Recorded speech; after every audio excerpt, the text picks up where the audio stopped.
Good morning, my friends. Welcome back to the Morning Mindset. It is time for us to get our minds aligned with the truth of God. We've been doing that most recently by looking at the book of 1 Peter. This is a short letter that Peter, the apostle, wrote to a group of believers.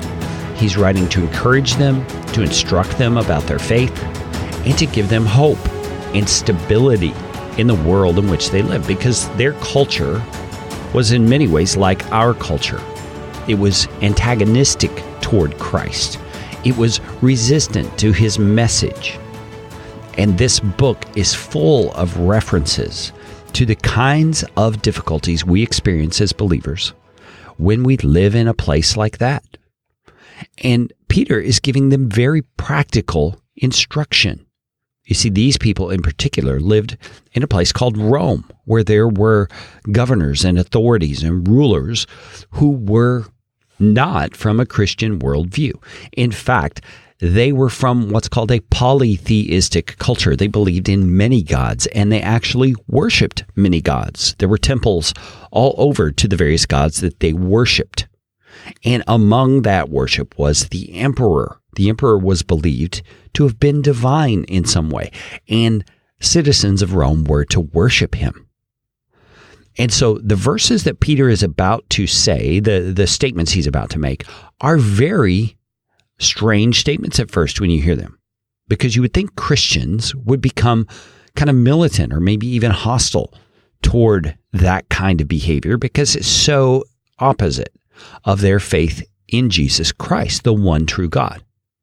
Let's read it, and then you'll see what I mean. Verse 13 of chapter 2, Peter says, "Be subject for the Lord's sake to every human institution, whether it be to the emperor as supreme or to governors, as sent by him to punish those who do evil and to praise those who do good. For this is the will of God, that by doing good you should put to silence the ignorance of foolish people.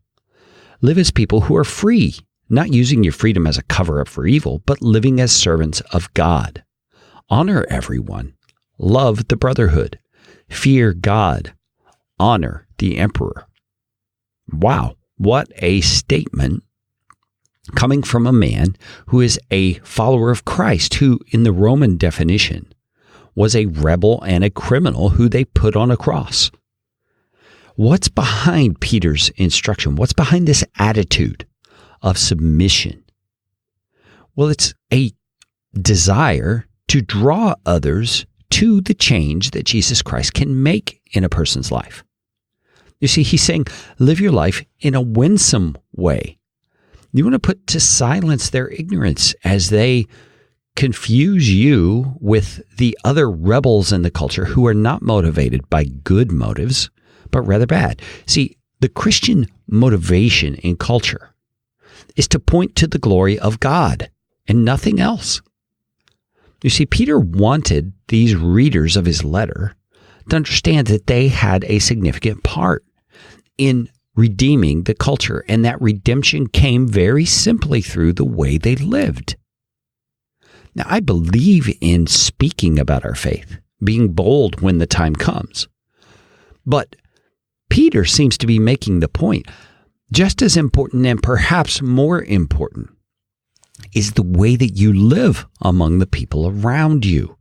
Your life should be a beacon of hope, a beacon of testimony that God's activity in the world, and in your life in particular, is true. And he says in verse 16, live as people who are free, not using your freedom as a cover-up for evil, but living as servants of God. Now, the freedom he's talking about is our freedom that we have from being forgiven of our sin, from being put under a higher authority than just the authorities of our government. You see, our freedom is for the sake of living a godly life. We're to live as servants of God. You see, our higher authority has commissioned us to live differently in this culture, and he empowers us to do so as well. So Jesus, we pray you would enable us to do that today. You would give us the strength and the power and the mindset to remember whose we are and show up in the world in that way.